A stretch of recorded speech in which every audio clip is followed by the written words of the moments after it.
প্রিয় শ্রোতা বন্ধু, বেদ পাঠশালা অনুষ্ঠানে আপনাকে স্বাগত জানাই। এই অনুষ্ঠানে আমরা এখন ধারাবাহিকভাবে পুরাতন নিয়মের ভাওবাদীদের পুস্তকগুলি অধ্যয়ন করার মধ্যে দিয়ে হবক্কুক ভাওবাদী পুস্তকে পৌঁছেছি।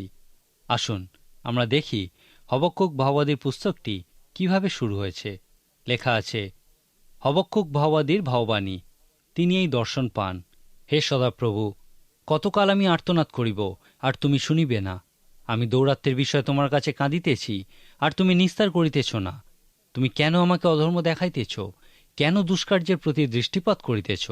লুটপাট ও দৌরাত্ম্য আমার সম্মুখে হইতেছে, বিরোধ উপস্থিত, বিসংবাদ বাড়িয়া উঠিতেছে, তাই ব্যবস্থা নিস্তেজ হইতেছে।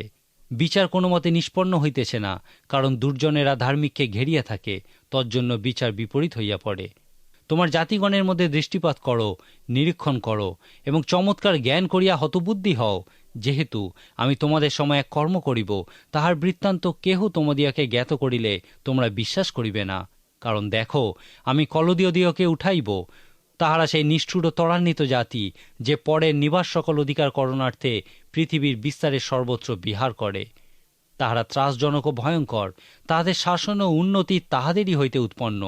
তাহাদের অশ্বগণ চিতাব্যাঘ্র হইতেও দ্রুতগামী, ও সায়ংকালীন কেন্দুয়া হইতেও উগ্র।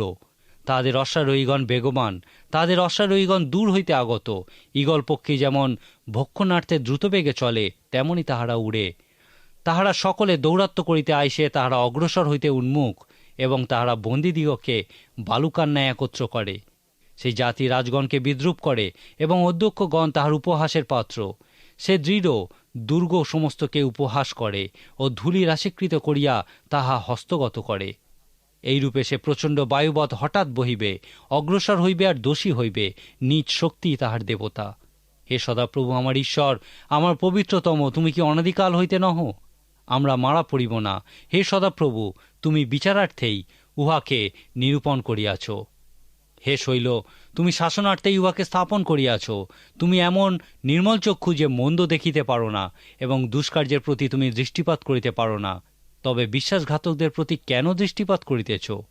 আর দুর্জন আপনার অপেক্ষা ধার্মিক লোককে গ্রাস করিলে কেন নীরব থাকো?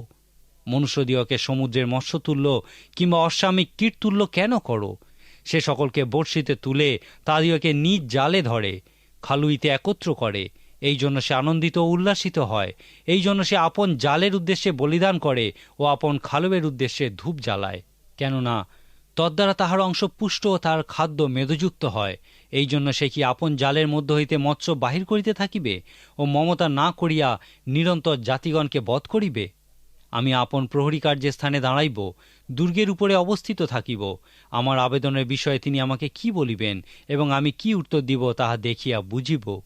তখন সদাপ্রভু উত্তর করিয়া আমাকে কহিলেন, এই দর্শনের কথা লিখো, সুস্পষ্ট করিয়া ফলকে ক্ষুধো যে পাঠ করে সে যেন দৌড়িতে পারে। কেননা এই দর্শন এখনও নিরূপিত কালের নিমিত্ত, ও তাহা পরিণামের আকাঙ্ক্ষা করিতেছে, আর মিথ্যা হইবে না। তাহার বিলম্ব হইলেও তাহার অপেক্ষা করো, কেননা তাহা অবশ্য উপস্থিত হইবে, যথাকালে বিলম্ব করিবে না।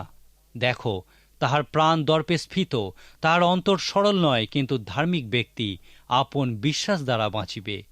আবার মদ্যপ্রযুক্ত যে বিশ্বাসঘাতক, সে অভিমানী বীর, সে ঘরে থাকে না, সে পাতালের ন্যায় অপরিমিত লোভী, সে মৃত্যুর সদৃশ তৃপ্ত হয় না, কিন্তু সর্বজাতিকে একত্র করিয়া আত্মসাৎ করে, এবং সর্বলোকবৃন্দকে আপনার কাছে সংগ্রহ করে। এইভাবেই হবক্কুক ভাওবাদীর ভাওবাণী শুরু হয়েছে। অনেকেই এই ভাওবাদীকে অজ্ঞেয়বাদী বলে থাকেন, অর্থাৎ তারা হবক্কুক ভাওবাদীর ইন্দ্রিয়গ্রাহ্য জগতের পশ্চাতে অপর কোনো কিছুর অস্তিত্বের বিষয়ে সন্দেহের কথা বলেন। কারণ হবক্কুক ভাওবাদী সর্বদা প্রশ্ন করে গেছেন। তারা বিশ্বাস করেন এই ভাওবাদীর কাছে প্রশ্ন আছে, কিন্তু কোনো উত্তর নেই। এমন অনেক মানুষ আছেন যারা এই ভাওবাদীর মতোই সর্বদা প্রশ্ন করতে থাকেন, কিন্তু এই ভাওবাদীকে ঈশ্বর কখনোই তার প্রশ্নের কারণে শাস্তি দেননি। প্রকৃতপক্ষে ঈশ্বর তাকে তার প্রশ্নের জন্য ব্যবহার করেছিলেন। আপনি যখন এই ভাওবাদীর ঐতিহাসিক প্রেক্ষাপট দেখবেন, সেখানে আবিষ্কার করবেন যে এই ভাওবাদী প্রকৃতই সময়ানুযায়ী তার নিজের স্থানে আছেন। হবক্কুক ভাওবাদীর পুস্তকটি ঠিক নহুম ভাওবাদীর পুস্তকের পরেই আছে। নহুম ভাওবাদীর ভবিষ্যৎবাণী অনুযায়ী নিনবী শহরের পতনের ঠিক পরেই হবক্কুক ভাওবাদী তার কাজ শুরু করেছিলেন। সেই সময় অসুরিয়ারা নয়, কিন্তু বাবিলীয়রা পৃথিবীতে সবথেকে ক্ষমতাধর দেশে পরিণত হয়েছিলেন। হবক্কুক ভাওবাদী জানতেন যে নিনবী শহর ধ্বংস করার ঠিক পরেই বাবিলীয়রা জেরুসালেমের দিকে ঘুরবে। নৌম ভাওবাদী জিহুদার লোকেদের বলেছিলেন, অসুরীয়দেরকে ভয় করতে হবে না, কিন্তু বাবিলীয়দের ক্ষেত্রে তিনি এই কথা বলেননি। জিসাইও, জিরোমীয় এবং আরও অন্যান্য ভাওবাদীরা সেই জিহুদার লোকেদের 70 বছরের জন্য বাবিলীয়দের কাছে বন্দী থাকার বিষয়ে ভবিষ্যৎবাণী করেছিলেন। সুতরাং ঈশ্বরের লোকেরা জানতেন যে ঈশ্বরের ইচ্ছাতেই সেই বাবিলীয়রা আসছে। এখান থেকে বলা যায় যে হবক্কুক ভাওবাদী জিরোমীয় ভাওবাদীর সমসাময়িক ছিলেন। সম্ভবত তিনি জিহোয়াকিম রাজার সময়ে তার সেবা কাজ করেছিলেন। এই জিহোয়াকিম রাজাই জেরুসালেমকে প্রথমবার সমর্পণ করেছিলেন। অর্থাৎ হবক্কুক ভাওবাদী খুবই ভালো রাজা যোশিয়ের সময়ও তার প্রচার কাজ করেছিলেন এবং তিনি দানিয়েল ভাওবাদীর সমসাময়িক ছিলেন। তিনি এমন সময় তার প্রচার কাজ করেছিলেন যখন জিহুদার লোকেরা জানত যে বাবিলীয়রা আসছে এবং তারা তাদেরকে বন্দী করবে। এই মতো পরিস্থিতিতে এই হবক্কুক ভাওবাদী তার মহান প্রচারগুলি করেছিলেন।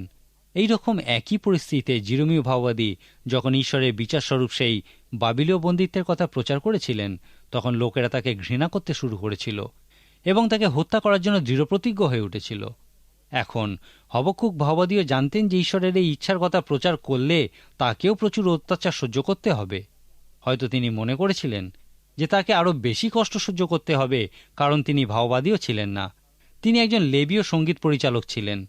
প্রথম বংশাবলী পুস্তকের 23 অধ্যায়ে আমরা দেখি যে রাজা দাউদ যাজকদেরকে কয়েকটি ভাগে ভাগ করেছিলেন। তিনি 4000 যাজককে ঈশ্বরের আরাধনার সময় বাদ্যযন্ত্র বাজানোর কাজে লাগিয়েছিলেন। আমরা গীতসংহিতা পুস্তক অধ্যয়নের সময় বলেছিলাম যে এই যাজকেরাই গীতসংহিতা পুস্তকের অনেকগুলি গীত রচনা করেছিলেন। এই যাজকদের এই সমস্ত গীত রচনা করা এবং এগুলি গান করার সময় বাদ্যযন্ত্র বাজানো ছাড়া আর কোনো কাজই ছিল না। হবক্কুক ভাওবাদী এই যাজকদেরই একজন ছিলেন। এখন নিজেকে হবক্কুক ভাওবাদীর জায়গায় বসান। ঈশ্বর তাকে একটা উপদেশ প্রচার করার জন্য দিয়েছিলেন। সম্ভবত এই সময় জিরোমীয় ভাওবাদীকে সেই কূপের মধ্যে ফেলে রাখা হয়েছিল। হবক্কুক ভাওবাদী হয়তো ভেবেছিলেন, যদি আমি এই কথা প্রচার করি তাহলে হয়তো আমাকেও সেই কূপের মধ্যে শৃঙ্খলাবদ্ধ অবস্থায় ফেলে দেওয়া হবে। সেই জন্য তিনি একজন শিল্পী রূপে নিজের উদ্ভাবনী ক্ষমতার জোরে ঈশ্বর তাকে যে বাক্য প্রচার করার জন্য দিয়েছিলেন তা খুবই চমৎকারভাবে আক্ষরিক অর্থেই প্রচার করেছিলেন। আপনি হবক্কুক ভাওবাদীর পুস্তকটিকে ঈশ্বরের সঙ্গে কথোপকথন বলতে পারেন। হবক্কুক ভাওবাদী ঈশ্বরের সেই লোকেদের কাছে প্রচার করেছিলেন যারা মৃত্যুকে এবং কষ্টের মধ্যে জীবনযাপনকে ভয় পেত। যখন তারা সেই বাবিলীয় সৈন্যবাহিনীর পদধ্বনি শুনতে পাচ্ছিল, তখন হবক্কুক ভাওবাদী প্রচার করেছিলেন, আমি জানি তোমাদের হৃদয়ে অনেক প্রশ্ন আছে, আমারও অনেক প্রশ্ন আছে যা আমি ঈশ্বরকে জিজ্ঞাসা করতে চাই। যেমন, ঈশ্বর, এই সর্বনাশা ধ্বংস আসছে দেখেও কেন তুমি কিছু করছো না? কেন আমাদের থেকেও মন্দ লোকেদেরকে আমাদের শাস্তি দেওয়ার জন্য ব্যবহার করছো? তার মনে এই ধরনের প্রশ্নই এসেছিল। এখন আমার মনে হয় হবক্কুক ভাওবাদী মনে যে শুধু প্রশ্ন এসেছিল তা নয়, কিন্তু তার কাছে প্রকৃতই এই সমস্ত কিছুর উত্তরও ছিল। আমি বিশ্বাস করি তিনি সেই লোকেদের প্রশ্নগুলি জানতেন, আর সেই কারণেই তিনি শুধুমাত্র প্রশ্নই করেননি, কিন্তু সমস্ত প্রশ্নের উত্তরও দিয়েছেন। তার এই অনুপ্রাণিত উত্তরগুলি তার পুস্তকের মূল উপদেশ। আমি একবার একজন প্রচারকের বিষয়ে শুনেছিলাম যাকে একবার মুখোমুখি কথোপকথন সংক্রান্ত একটি অনুষ্ঠানে আহ্বান করা হয়েছিল। সেই প্রচারক এই অনুষ্ঠানে এত সুন্দর কথা বলেছিলেন যে তাকে প্রত্যেক সপ্তাহে সেই অনুষ্ঠানে অংশগ্রহণ করার জন্য নিমন্ত্রণ করা হয়েছিল। একদিন সেই অনুষ্ঠানটির পরিচালক অসুস্থ হয়ে পড়ায় সেই প্রচারক ভেবেছিলেন যে তিনি একাই সেই অনুষ্ঠানটি করবেন, কিন্তু সেই অনুষ্ঠানের কর্তৃপক্ষ তার সঙ্গে অন্য একজনকে সেই অনুষ্ঠানের পরিচালক রূপে দিয়েছিলেন। সেই প্রচারক ইয়াতে খুবই হতাশ হয়ে প্রশ্ন করেছিলেন যে কেন তাকে একা অনুষ্ঠানটি করতে দেওয়া হলো না। তখন তাকে সেই অনুষ্ঠানের কর্তৃপক্ষ উত্তর দিয়েছিল যে কোনো অনুষ্ঠানে একা কেউ কথা বললে কোনো মানুষই তা পছন্দ করে না। ইহা এক ধরনের ক্লান্তিকর অনুষ্ঠানে পরিণত হয়। এই অনুষ্ঠানে কথোপকথনের প্রয়োজন আছে এবং তার জন্য আরেকজন ব্যক্তির উপস্থিতিও প্রয়োজন। এই কারণেই তাকে অনুষ্ঠানটি একা করতে দেওয়া হয়নি। বহু বছর আগে হবক্কুক ভাওবাদীও জানতেন যে একা কথা বললে কেউই তা পছন্দ করবে না। সম্ভবত হবক্কুক ভাওবাদী এই কথোপকথনের মতো জনপ্রিয় বিষয়টি প্রথম স্থাপন করেছিলেন। তার এই কথোপকথনে অপর ব্যক্তি ছিলেন ঈশ্বর স্বয়ং। হবক্কুক ভাওবাদী খুবই বুদ্ধিমত্তার সঙ্গে এই কথোপকথনের আকারে প্রচার করার জন্য লোকেরা তাকে শৃঙ্খলাবদ্ধও করেনি এবং কূপেতেও ফেলেনি।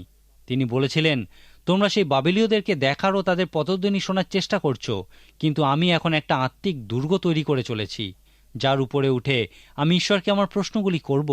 তিনি ঈশ্বর এবং তার কাছেই সমস্ত উত্তর আছে। তারপর আমি সেই আত্মিক দুর্গের মাথায় ততক্ষণ পর্যন্ত বসে থাকব যতক্ষণ না তিনি আমার সমস্ত প্রশ্নের উত্তর দেন। আমার প্রশ্নের উত্তর পাওয়া পর্যন্ত আমি ঈশ্বরের প্রতীক্ষা করব। কিছু পরে আবার তিনি বলেছিলেন, ঈশ্বর আমাকে উত্তর দিয়েছেন, এখন আমি তোমাদেরকে সেই উত্তরের বিষয়ে বলবো। হবক্কুক ভাওবাদী তার সেই আত্মিক দুর্গে বসে ঈশ্বরকে সেই লোকেদের হৃদয়ে যে প্রশ্নগুলি ছিল সেই প্রশ্নগুলি জিজ্ঞাসা করেছিলেন। তিনি ঈশ্বরের কাছ থেকে তার প্রশ্নের অনেক উত্তর পেয়েছিলেন, কিন্তু যে উত্তরটি তাকে প্রকৃতই সাহায্য করেছিল তা তার পুস্তকের 2 অধ্যায় 4 পদে লেখা আছে। এই পত্রীকে বাইবেলের মহানতম পদগুলির একটি বলা হয়। এক কথায় এই পত্রীকে এইভাবে প্রকাশ করা যায়, ধার্মিক ব্যক্তি আপন বিশ্বাস দ্বারাই বাঁচিবে।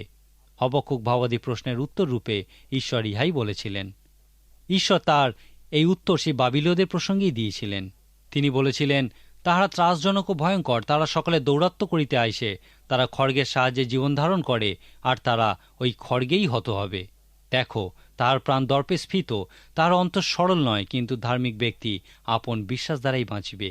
ইহা প্রকৃতই সুসংবাদ স্বরূপ ছিল, কারণ ঈশ্বরের এই উত্তর যিশায় ও জিরমীয় ভাওবাদী সেই ভবিষ্যৎবাণীকে সত্য প্রমাণ করেছিল যে জিহুদার লোকেরা আবার সেই বাবিলীয় বন্দিত্ব থেকে ফিরে আসবে।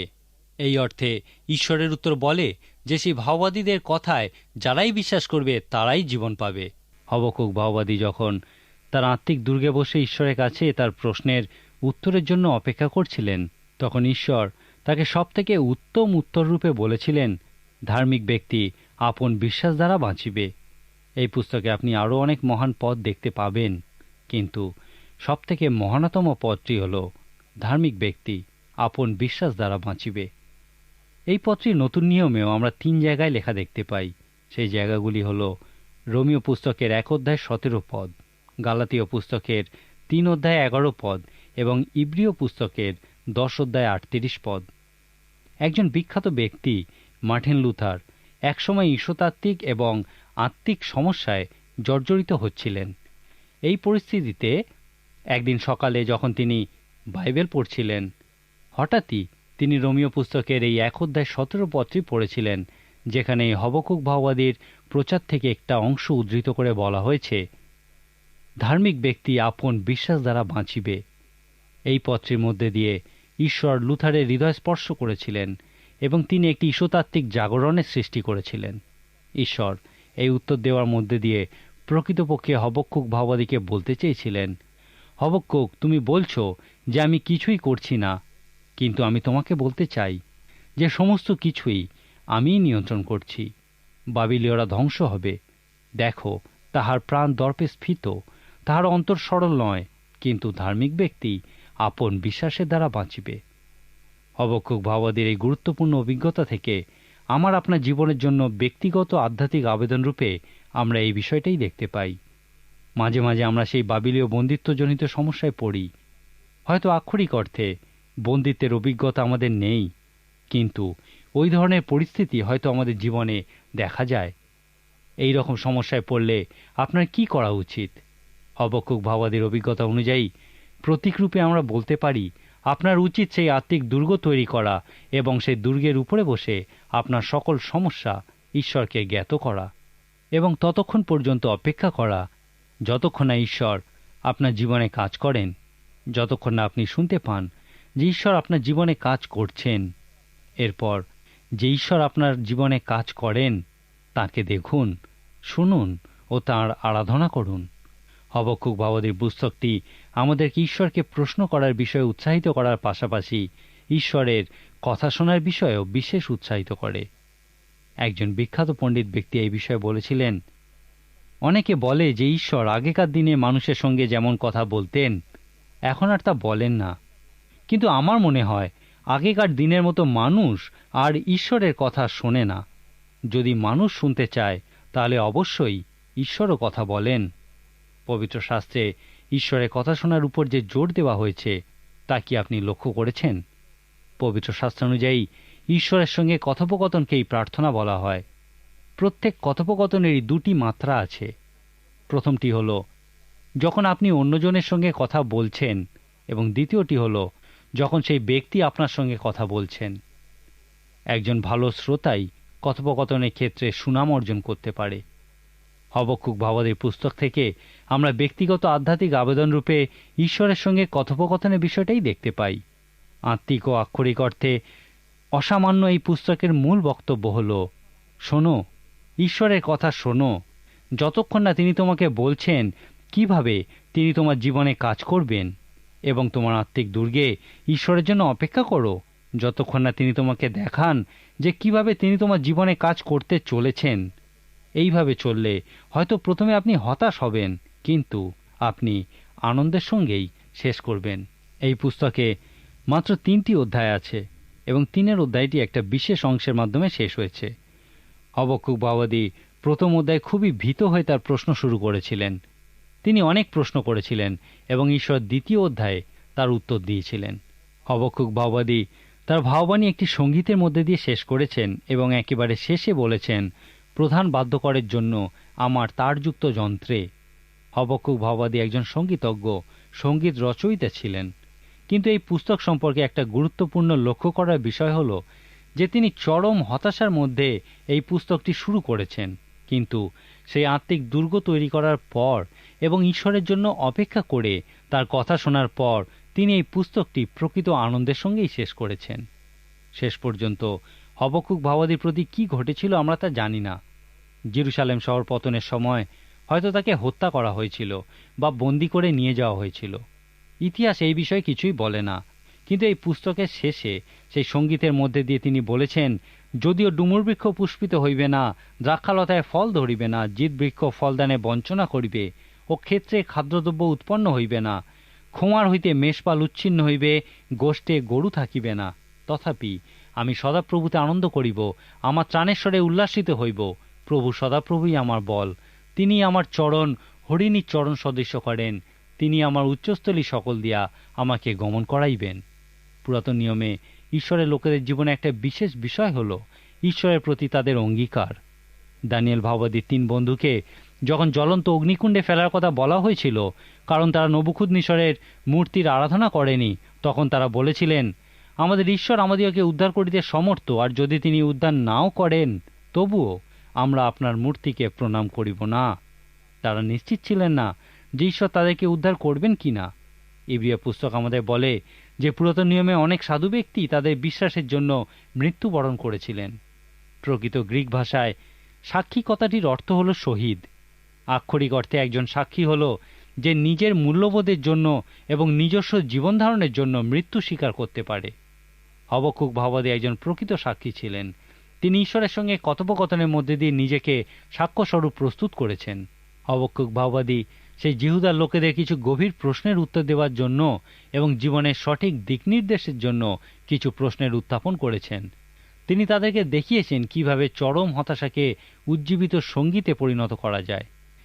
এই পুস্তকের শেষে তার সঙ্গীতের মধ্যে দিয়ে আপনি হবক্কুক ভাবাদীর নিঃশর্ত বিশ্বাসের স্বীকারোক্তির বিষয় দেখতে পাবেন। এই 3 অধ্যায়ে তার প্রশ্নের উত্তর দেওয়ার মধ্যে দিয়ে আরেকটি সুন্দর বিষয় আমরা দেখতে পাই। লক্ষ্য করুন, এই ভাবাদী যিনি ঈশ্বরকে কিছু না করার জন্য দোষারোপ করেছিলেন, তিনি যখন দেখলেন যে ঈশ্বর তার চরিত্রের অপর প্রান্তে এসে তাঁর ক্রোধ প্রকাশ করছেন, তখন তিনি প্রার্থনা করেছিলেন, কোপের সময়ে করুণা স্মরণ করো। ঈশ্বর যখন হবক্কুক ভাবাদীকে দেখিয়েছিলেন তিনি বাবিলীয়দের সঙ্গে প্রকৃতপক্ষে কি করতে চলেছেন, তখন তিনি প্রার্থনা করেছিলেন, হে ঈশ্বর, বাবিলীয়দেরকে দয়া করো। গীতসংহিতা পুস্তকের 73 সংখ্যার গীতে আমরা দেখি গীতরচক আসফ দুষ্টদের ঘৃণা করেন এবং তিনি এই বিষয়টা সমাজগৃহে নিয়ে গেছেন। ঈশ্বর সেখানে তাকে 5 মিনিটের জন্য নরকের অভিজ্ঞতা লাভ করিয়েছিলেন এবং তাকে দেখিয়েছিলেন দুষ্টদের পরিণতি কি হয়। এরপর দুষ্টদের প্রতি আসফের মনোভাব ঘৃণা থেকে পরিবর্তিত হয়ে দয়ায় পরিণত হয়েছিল। তিনি তাদের জন্য প্রার্থনা করেছিলেন। হবক্কুক ভাবাদীর ক্ষেত্রেও ইহা ঘটেছিল। তিনি প্রার্থনা করেছিলেন, কোপের সময় করুণা স্মরণ করো। এই পুস্তকটিতে আমরা আরেকটা মহান পদ দেখতে পাই। লেখা আছে, সদাপ্রভু আপন পবিত্র মন্দিরে আছেন, সমস্ত পৃথিবী তাহার সম্মুখে নীরব থাকো। কোনো একজন পণ্ডিত ব্যক্তি একবার বাইবেল শিক্ষা দেওয়ার সময় তার ছাত্রদের মধ্যে একজন খুবই কথা বলছিল। সেই সময় তিনি সেই ছাত্রটিকে কঠোর শাস্তি দিয়েছিলেন, কারণ তখন তিনি এই পথটা নিয়েই আলোচনা করছিলেন যে সদাপ্রভু আপন পবিত্র মন্দিরে আছেন, সমস্ত পৃথিবী তাহার সম্মুখে নীরব থাকো। কিন্তু হবকুক ভাববাদী এই বিষয়টা এইভাবে বলতে চাননি। তিনি বলতে চাননি যে চুপ করো কারণ শিক্ষা দেওয়া চলছে। তিনি প্রকৃতপক্ষে বলতে চেয়েছিলেন, যদি তোমার কোনো সমস্যা থাকে, পবিত্র মন্দিরে ঈশ্বরের সামনে নীরব থাকো, তাকে তোমার প্রশ্নগুলি করো এবং তার উত্তর শোনার প্রতীক্ষা করো। অন্যান্য ভাওবাদীদের মতো হবকুক ভাওবাদীও সেই বন্দিত্ব থেকে ফিরে আসার কথা প্রচার করার মধ্যে দিয়ে একটি আশার বাণী প্রচার করেছিলেন। তিনি বলেছিলেন, সমুদ্র যেমন জলে আচ্ছন্ন, তেমনি পৃথিবী সদাপ্রভুর মহিমা বিষয়ক জ্ঞানে পরিপূর্ণ হইবে। এই উদ্ধারের বিষয় প্রচার করার মধ্যে দিয়ে তিনি এই উদ্ধারের একটা যুক্তিসিদ্ধ ভিত্তি দিয়েছেন। সর্বোপরি ঈশ্বরের এই মনোনীত জাতিকে উদ্ধারের একটা বিশেষ উদ্দেশ্য ছিল যে এই জাতির মধ্যে দিয়েই মসীহ এই পৃথিবীতে নেমে আসতে চলেছিলেন। তিনি এই বিষয়টাই উল্লেখ করতে চেয়েছিলেন। যীশু খ্রিস্ট একবার গালিল সাগরে একটি ছোট নৌকায় করে যাওয়ার সময় নৌকায় ঘুমিয়ে পড়েছিলেন এবং সেই সময় হঠাৎ ঝড় উঠেছিল। শিষ্যেরা খুবই ভীত হয়ে যীশু খ্রিস্টকে ডেকে তুলেছিলেন এবং বলেছিলেন, আপনি ঘুমাচ্ছেন আর আমরা তো ডুবে যেতে বসেছি। যীশু খ্রিস্ট তাদেরকে বলেছিলেন, হে অল্প বিশ্বাসীরা, কেন তোমরা সন্দেহ করছো? যীশু খ্রিস্ট তাদেরকে অল্প বিশ্বাসী বলেছিলেন কারণ তারা জানতো কোনো সমুদ্র সেই নৌকাকে ডুবাতে পারে না, যেখানে এই সমুদ্র, পৃথিবী এবং আকাশমণ্ডলের সৃষ্টিকর্তা শুয়ে আছেন। এক অর্থে এই একই কথা পুরাতন নিয়মে ঈশ্বরের লোকেদের ক্ষেত্রেও বলা যায়। ঈশ্বরের লোকেদের কখনো সম্পূর্ণ ধ্বংস করা যাবে না, তারা সেই বন্দিত্ব থেকে ফিরে আসবেই। ইহাই ছিল সেই ইতিবাচক আশার বাণী। তাদেরকে ফিরে আসতেই হবে, কারণ তাদের মধ্যে দিয়েই মসীহ আসতে চলেছিলেন। সেই উদ্ধার কার্যের পক্ষে যে যুক্তিসিদ্ধ ভিত্তি ছিল তা হল, তোমরা তোমাদের লোকেদের উদ্ধার করার জন্য বেরিয়ে এসো, যেন তারা তোমাদের মধ্যে অভিষিক্ত ব্যক্তিতে রক্ষা করে। হবকুক ভাওবাদী পুস্তকের ব্যক্তিগত আধ্যাত্মিক আবেদন সেই আত্মিক দুর্গকে কেন্দ্র করেই গড়ে উঠেছে। আপনি কি আপনার আত্মিক দুর্গ স্থাপন করেছেন? যীশু খ্রিস্ট যখন নথনিয়েল নামক একজন পবিত্র ব্যক্তির সঙ্গে মিলিত হয়েছিলেন, তখন তিনি তাকে দেখিয়ে বলেছিলেন, ওই দেখো একজন ইসরায়েলীয় যার মধ্যে কোনো ছল নাই। নথনিয়েল যে ডুমুর গাছের তলায় বসে ঈশ্বরে আরাধনা করতেন তা তিনি ছাড়া আর কেউ জানত না। সেই জন্য তিনি যীশু খ্রিস্টকে জিজ্ঞাসা করেছিলেন, আপনি আমাকে কিভাবে জানলেন? খ্রিস্ট উত্তরে তাকে বলেছিলেন, আমি সেই যার সঙ্গে তুমি ডুমুর গাছের নিচে বসে কথা বলতে। তখন নথনিয়েল বলেছিলেন, আপনি সেই ঈশ্বরের পুত্র, ইসরায়েলের রাজা। সেই ডুমুর গাছের নিচেই ছিল নথনিয়েলের আত্মিক দুর্গ, যেখানে বসে তিনি ঈশ্বরের সহভাগিতা লাভ করেছিলেন। আপনার কি এরকম কোনো জায়গা আছে যেখানে আপনি ঈশ্বরের সঙ্গে মিলিত হয়েছিলেন, ঈশ্বরের কথা শোনার জন্য অপেক্ষা করেছিলেন? যদি আপনার তা না থাকে, তাহলে তা নির্মাণ করুন, কারণ এই পুস্তক আমাদেরকে বলে, তোমার আত্মিক দুর্গ নির্মাণ করো এবং অপেক্ষা করো যতক্ষণ না ঈশ্বর তোমার জীবনে কাজ শুরু করেন। শোনার অপেক্ষা করো যতক্ষণ না শুনতে পাও যে ঈশ্বর তোমার জীবনে কাজ করছেন। যে ঈশ্বর তোমার জীবনে কাজ করছেন তাকে দেখো ও শোনো ও তার আরাধনা করো। এখানে ঈশ্বর তার উপর বিশ্বাসকারীদের সঙ্গে অন্যদের একটা পার্থক্য গড়ে দিয়েছেন এবং তিনি একথাই বলতে চেয়েছেন, যে কোনো পরিস্থিতিতেই হোক না কেন, আমি এখনও সমস্ত কিছু নিয়ন্ত্রণ করি। আজকের মতো তাহলে এখানেই শেষ করি। ঈশ্বর আপনার মঙ্গল করুন।